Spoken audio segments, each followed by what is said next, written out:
सत साहिब गरीबदास जी का दिल्ली सम्राट मोहम्मद शाह के दरबार में पधारना।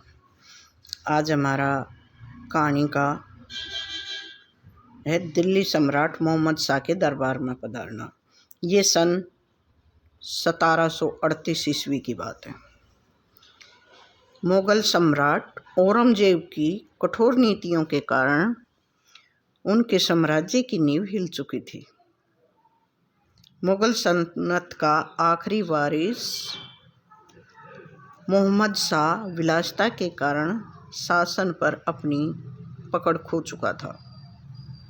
यहाँ तक कि उसके वजीर और अमीर दरबारी भी अपनी अपनी लूट खसोट में मशगूल थे। दिल्ली के शाही दरबार में दिन रात नाच गाने मुद्रा के दौर चलते रहते थे। दिल्ली के शाही दरबार में दिन रात नाच गाने चलते थे और मुद्रा के दौर। इसी कारण मोहम्मद शाह को रंगीले के नाम से जाना जाता था। उनका नाम बादशाह का क्या रख दिया था? रंगीले। इसी व्यवहार को देखकर किसी शायर ने कहा था, वाह रे मोहम्मद शाह रंगीले, तेरे दरबार में राज करें रंडी भांड रसीले। वाह रे मोहम्मद शाह रंगीले, तेरे दरबार में राज करें रंडी भांड रसीले। बाहरी ताकतों की निगाह सदा ही दिल्ली के सिंहासन पर लगी रहती थी। ऐसा समझा जाता था कि जिसके साथ दिल्ली का सिंहासन लग गया वहाँ पूरे भारत का सम्राट बन गया। सभी की निगाहें दिल्ली के ऊपर लगी हुई थी। सोचते थे कि दिल्ली मिल जाएगी तो पूरे भारत पर के सम्राट बन जाएंगे। मोहम्मद शाह रंगीले के समय में तो दिल्ली का सिंहासन इतना कमज़ोर हो गया था। जिस मुग़ल शासन की जो नींव बाबर ने डाली थी और अकबर जैसे कूटनीतिज्ञ ने उसे एक विशाल रूप देकर पक्का किया और लगभग सारे भारत पर एक छत्र राज्य जमा कर अकबर महान के नाम से इतिहास में स्थान बनाया, आज वही विशाल राज्य टुकड़ों में बंटकर छिन्न भिन्न होकर के कई टुकड़ों में बंट चुका था, बिल्कुल ही टूट चुका था। इस कमज़ोर कुशासन का लाभ उठाने के लिए ईरान देश का सम्राट नादिर शाह, जो कि अपने साहस और धन लोलुपता के कारण ईरान का शासक बना था, अपनी धन की प्यास तृप्त करने के लिए भारत पर आक्रमण की तैयारी कर रहा था। मोहम्मद शाह को जब ये जानकारी मिली तो उनका दिल दहल गया। जब मोहम्मद शाह को ये पता चला कि दिल्ली के ऊपर आक्रमण की तैयारी कर रहे हैं तो उसका दिल बिल्कुल दहल गया, क्योंकि वह तो विलास और सुरापान प्रेमी था। विलासी और सुरापान प्रेमी कभी सांस नहीं जुटा पाता। सतगुरु जी ने अपनी वाणी में ये फरमाया है, कबीर अमल आहारी आत्मा कभू न पावे पार। कबीर अमल आहारी आत्मा कभू न पावे पार। जिस शासक ने दिल्ली के लाल किले में स्थित अपने रंग महल से कभी बाहर झांक कर भी नहीं देखा, कभी भी बाहर झांक कर ही न देखा हो कि उसका राजकाज कैसा चल रहा है, वह भला युद्ध के मैदान में अपने दुश्मन का सामना कैसे कर सकता था। उसने तो कभी राज्य से बाहर झांक कर ही नहीं देखा। नादिर शाह जैसे क्रूर शासक का नाम सुनते ही उसे पसीना आने लगा। जब उन्होंने नादिर शाह का नाम सुना मोहम्मद शाह ने, तो उसको तो पसीने आने लगे। अनंत अपने सभी दरबारियों को बुलाकर सलाह मशवरा किया। दरबारियों को इकट्ठा किया, सलाह मशवरा किया। कुछ विद्वानों ने उन्हें सलाह दी कि सैनिक सत्ता बिल्कुल ही कमज़ोर है। ऐसी स्थिति में वे बेगुनाह जनता को युद्ध में मरवाना उचित नहीं होगा। सम्राट ने कहा, फिर हमारे साम्राज्य की रक्षा कैसे होगी? फिर जो है पूछा कि है तो फिर हमारे साम्राज्य की रक्षा कैसे होगी? इस पर एक व्योवृद्ध अनुभवी राज दरबारी ने परामर्श दिया कि अब तो आपके इस राज्य की रक्षा कोई खुदा का बंदा, पीर, फकीर, ओलिया या साधु संत ही कर सकता है। क्या परामर्श दिया बुजुर्ग ने कि अब तो तेरे राज्य की को केवल कोई खुदा का बंदा, पीर, फकीर, ओलिया, साधु संत ही इसको बचा सकता है। सम्राट को अपनी कमजोरी का भली भांति से पता था। वैसे भी एक प्रसिद्ध कहावत है कि डूबते को तिनके का सहारा। अब तलाश शुरू हुई कि कोई सिद्ध पुरुष राज्य की रक्षा के लिए आगे आए। जब कोई मुसलमान पीर, फकीर, ओलिया, नबी, नजीर नहीं आया, कोई भी मुसलमान पीर, फकीर, ओलिया कोई भी नजर नहीं आया, तब एक सैनिक अधिकारी ने बताया कि आपके राज्य की झज्जर रियासत के गांव छुड़ानी में एक प्रसिद्ध योगी महाराज गरीबदास जी बड़े ही शक्ति संपन्न संत हैं। क्या सुझाव दिया उसने कि गांव छुड़ानी में एक प्रसिद्ध योगी महाराज गरीबदास जी बड़े ही शक्ति संपन्न संत हैं, आप चाहें तो उनकी सहायता ले सकते हैं। इतना सुनकर उसने तुरंत 2 कर्मचारियों को शाही फरमान देकर छुड़ानी धाम भेजा। इतना ही सुनी थी कि भाई एक शक्तिशाली संत छुड़ानी में है। उसने 2 कर्मचारियों को बुलाया मोहम्मद शाह ने, और जो है उनको फरमान दे करके छुड़ानी धाम भेज दिया। फरमान की भाषा सुनिए। अब फरमान की भाषा थी कि महाराज गरीबदास जी को सम्राट मोहम्मद शाह ने दिल्ली दरबार में बुलाया है। फरमान की क्या भाषा थी कि सम्राट, उन्होंने अपने आप को अपनी रिक्वेस्ट डाली, अपने आप को वही सम्राट बताया और कहा कि सम्राट मोहम्मद शाह ने दिल्ली दरबार में बुलाया है। जो सतगुरु जी को ये फरमान पढ़कर सुनाया गया तो आपने बड़ा संक्षिप्त सा, बिल्कुल शॉर्ट में, जिस कहते हैं छोटा सा उत्तर दिया कि राज दरबार में केवल 2 ही प्रकार के लोग जाते हैं। एक तो वे जिन्होंने कोई अपराध किया हो, दंड भुगतने के लिए जाते हैं। दूसरे वे लोग जो शासक से कुछ सहायता लेना चाहते हैं, याचना करने जाते हैं। मैं इन दोनों ही स्थितियों में नहीं आता। न तो मैंने कोई अपराध किया है और ना ही मैंने कुछ दरबार से लेना है। मुझे राज दरबार जाने की कोई आवश्यकता नहीं है। मैंने ना ही कोई अपराध किया और ना ही मुझे कुछ मांगने की आवश्यकता है। मुझे राज दरबार जाने की भी कोई आवश्यकता नहीं है। जब दिल्ली दरबार में सम्राट को सतगुरु जी का ये उत्तर मिला तो वे बड़ी चिंता में डूब गए कि अब क्या होगा। समय तो नज़दीक आता जा रहा है। तब एक हिंदू राज दरबारी ने सुझाव दिया कि महाराज गरीबदास जी बहुत ही दयालु स्वभाव के संत हैं, आप अपना विनय पत्र उन्हें भेजें। उन्होंने बताया कि वो तो बहुत दयालु स्वभाव के हैं, आप अपना विनय पत्र भेजें उनके पास, तब वे विचार कर सकते हैं। इस प्रकार से भेजे गए शाही फरमान की आज्ञा का पालन साधु महात्मा कभी नहीं करते। वे तो शाहों के भी शाह होते हैं। इस पर पुनः एक आधीनता भरा विनय पत्र लिखा गया, जिसकी भाषा थी कि सम्राट होते हुए भी बड़ी ही दयनीय स्थिति में हूँ, केवल आप ही दया करके मेरी सहायता कर सकते हैं। फिर जो दोबारा जब पत्र लिखा तो साफ साफ सबसे पहले क्या लिखा कि मैं दयनीय स्थिति में हूँ, दया करके मेरी सहायता कीजिए। आपका ये उपकार मैं जीवन भर नहीं भूलूंगा। मेरा राज्य केवल दिल्ली तक सीमित है।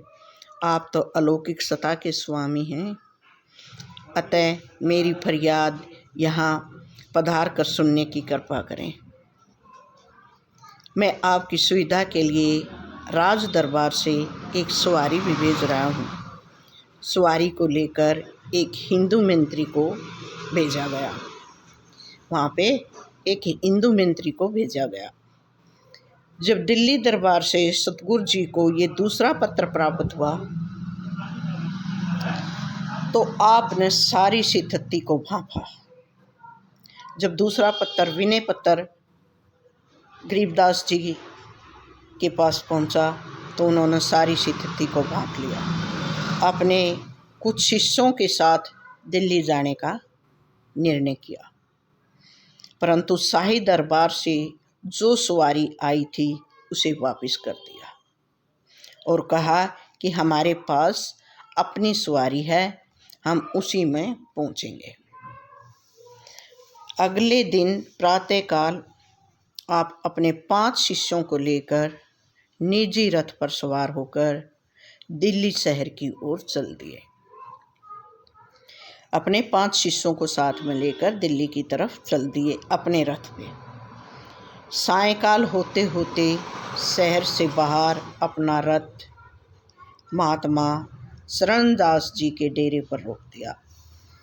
सायंकाल होते होते वे महात्मा चरणदास जी के डेरे पर पहुंचे और वहाँ पे अपना रथ रोका। चरणदास जी एक दादूपंथी महात्मा थे। चरणदास जी एक दादूपंथी महात्मा थे। रात को उनके साथ ज्ञान ध्यान की चर्चा हुई और विश्राम उन्हीं के स्थान पर किया। प्रातःकाल अपने नित्य क्रम से निमटकर मोहम्मद शाह के दरबार में जाने को तैयार हुए। बादशाह को सतगुरु गरीब साहिब के दिल्ली पहुंचने की सूचना मिल चुकी थी। बादशाह को सतगुरु गरीबदास जी के दिल्ली आने की सूचना मिल चुकी थी तथा कुछ राजकीय सेवक आपको लिवा लाने के लिए आ गए।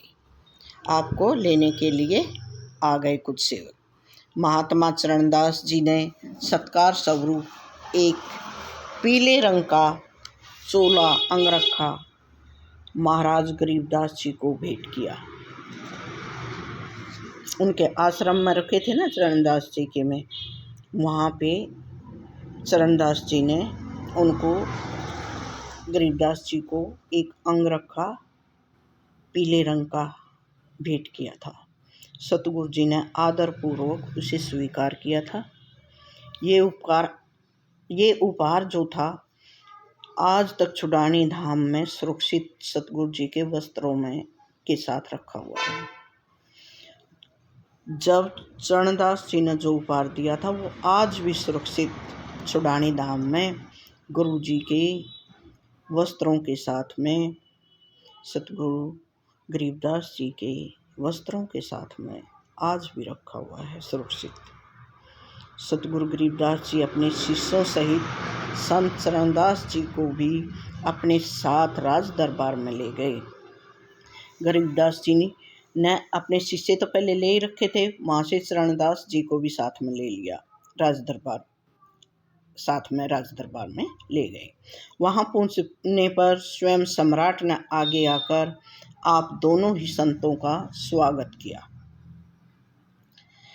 सम्मान पूर्वक आसनों पर बिठाया। सतगुरु जी के पूछने पर मोहम्मद शाह रंगीले ने अपना दुख भरा निवेदन शुरू किया।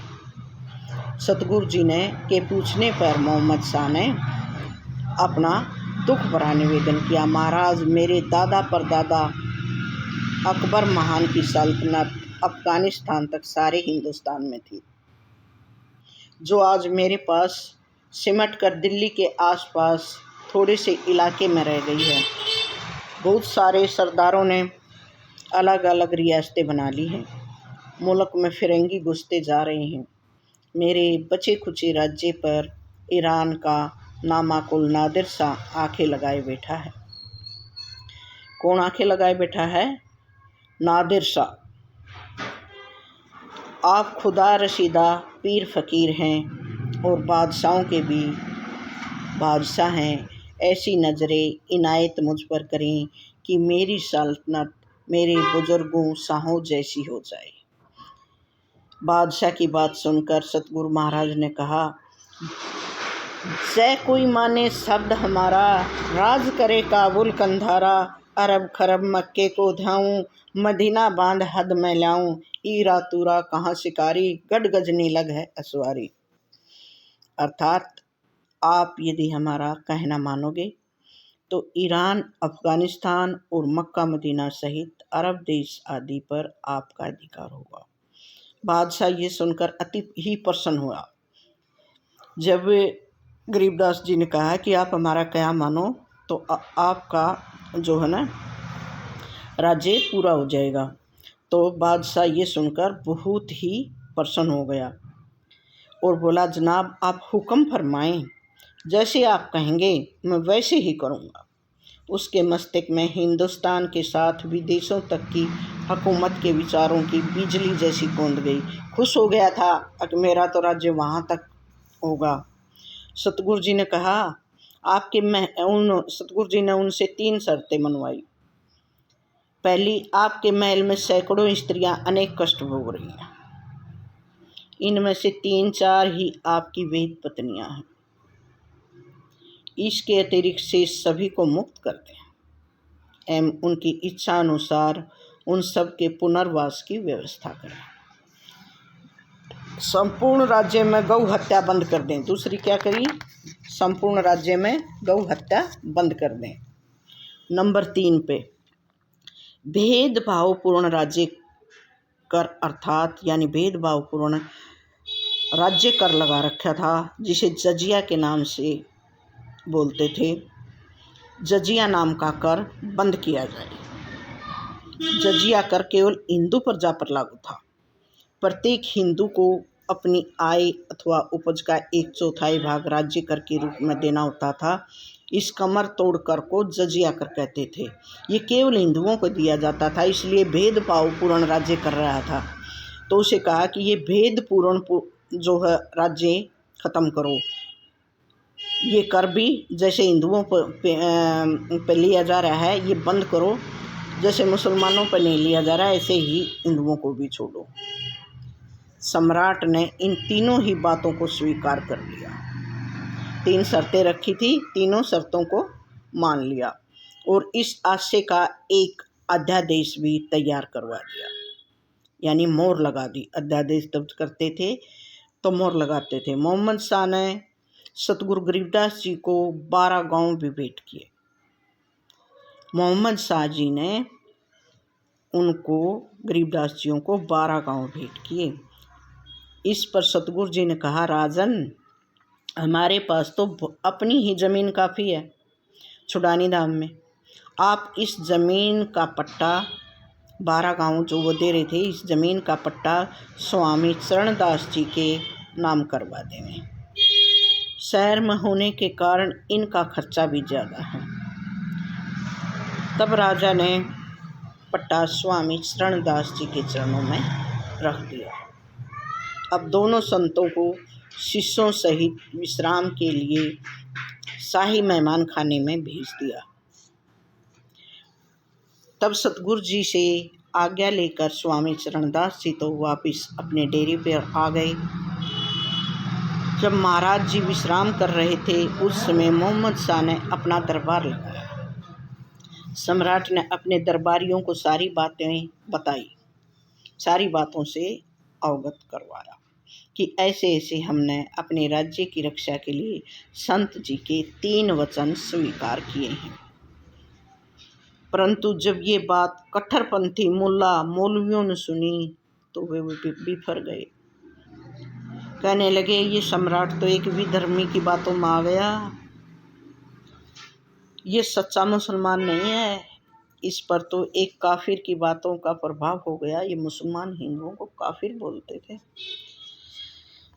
तो इसी तरह मुसलमानों ने कहा कि इस पे तो काफिर की बातों का प्रभाव हो गया। जब सम्राट ने देखा कि सभी राज दरबारी मेरा विरोध कर रहे हैं, वह बड़ी दुविधा में पड़ गया। उसने उन मुस्लिम नेताओं से पूछा, आप लोग क्या चाहते हैं? बताओ भाई, क्या करूं मैं? उन्होंने कहा कि हम चाहते हैं कि इस काफिर को बंदी बना लो, इस काफिर को बंदी बना लिया जाए। इसने आपको बहकाया है, ये नादिर शाह का गुप्तचर है। और उन्होंने कहा कि ये तो नादिर शाह का गुप्तचर है और आपकी मानसिकता को कमज़ोर करना चाहता है, आपके साहस को गिराना चाहता है। अतः हम सब की राय है कि इसको विश्राम गृह में ही ताला लगाकर कैद कर लिया जाए। क्या राय दी? कि इसको ताला लगाकर विश्राम गृह में ही बंद कर दिया जाए, जिससे ये भाग न सके। राज दरबारी और पहरेदारों की बात सुन के रंगीला एकदम आग बबूला गुस्से में आ गया और आग बबूला होकर कहा कि जाओ, वह जिस विश्राम गृह में अपने आदमियों के साथ ठहरा है उस पर ताला जड़ दो और खुद भी रात भर निगरानी रखो। उसके साथ कैसा सलूक करना है, इस बात का फैसला कल सुबह इसी दरबार में किया जाएगा। बादशाह के आदेश पर पहरेदारों ने जाकर विश्राम गृह के ताला लगा दिया और खुद भी वहाँ खड़े रहकर पहरेदारी करने लगे। परंतु सतगुरु जी तो त्रिकालदर्शी थे। उन्हें पता था कि अब यहाँ विनाश का तांडव होने वाला है। उन्होंने कहा, दिल्ली मंडल पाप की भूमा, धरती नाल जगाऊं सुमा, हस्ती घोड़ा कटक सिंहारो, दृष्टि परे असूल दल मारो, आवेगा दखन से दीवाना, काबुल का काल किलकिलियम गल है तुर्काना। अर्थात वह दिल्ली अक्षेत्र मोहम्मद शाह के अत्याचारों से त्रस्त भूमि थी। इस भूमि पर अब करोड़ों हाथी घोड़ों के पांव पड़ेंगे। इस धरती को घोड़ों के खुरों से के द्वारा रोंदा जाएगा। दिल्ली की धरती को पापनुमा बताया और कहा कि अब इस धरती को घोड़ों के खुरों से रोंदा जाएगा। जहाँ तक दृष्टि पड़ेगी राक्षसों के दल मारे और काटे जाएंगे। नादिर शाह नामक दक्षिण दिशा से एक काबुल से चला हुआ मस्त आक्रमणकारी आएगा और वह यहाँ के लोगों का काल रूप बनेगा। ये भविष्यवाणी करते हुए सतगुरु जी ने सभी शिष्यों को आश्वस्त किया कि भावी पर बल है। हमने पहले ही कहा था कि राजा कान के कच्चे होते हैं, आंखों देखी नहीं मानते, अपितु कानों सुनी मान लेते हैं। इसके बाद जब सायंकाल की आरती का समय हुआ तो शिष्य जन कहने लगे, गुरुदेव जी संध्या आरती का समय हो गया। तब सतगुरु जी ने कहा, हाथ मुंह धोकर आरती कर लो। परंतु सभी शिष्यों ने हाथ जोड़कर विनती की है, बंदी छोड़, ये स्थान तो अपवित्र है, यहाँ तो शराब और मांस की गंध भी आ रही है, ये स्थान आरती करने योग्य है ही नहीं। हम तो अपने स्थान छुड़ानी धाम में ही आरती करना चाहते हैं। शिष्यों ने अपनी दिल की इच्छा बताई कि हम तो अपने छुड़ाने धाम में आरती करना चाहते हैं। उनकी भावना को परख कर सतगुरु जी ने कहा, अच्छा तो अपनी अपनी आंखें बंद कर लो, अपनी आंखें बंद करके बैठ जाओ। सब ने अपनी आंखें बंद कर ली। सतगुरु जी ने सबको योग बल से तुरंत छुड़ानी धाम पहुंचा दिया। आंखें खोली तो सब अपने स्थान छुड़ानी धाम में उपस्थित थे। सब ने बड़े चैन की सांस ली और बड़े प्रेम से संध्या की आरती की। अगले दिन जब संत गरीबदास जी को बादशाह द्वारा बंदी बनाए जाने की सूचना संत चरणदास जी के डेरे में पहुंची तो संत चरणदास जी स्वेच्छा से ही बादशाह के दरबार में पहुंचे। उन्होंने सतगुरु जी को बंदी बनाने के विरुद्ध बादशाह को बड़े रोष भरे दृढ़ वचनों से संबोधित किया। बादशाह ने कहा, गरीबदास जी तो हमें चकमा देकर बंदी गृह से निकल गए, क्या आप भी मुझे किसी चमत्कार से बांधना चाहते हैं? संत चरणदास जी ने कहा कि आप धोखेबाज हैं, आपने अपने वचन का पालन नहीं किया, आपने विश्वासघात किया है, आपको इसका खामियाजा भुगतना ही पड़ेगा। संतों को धोखा देना अच्छा नहीं होता। संत चरणदास जी ये कहते हुए दरबार से अदृश्य हो गए। विनाश काले विपरीत बुद्धि, क्या बोलते हुए चरणदास जी गायब हुए? विनाश काले विपरीत बुद्धि। सत साई, सत साई।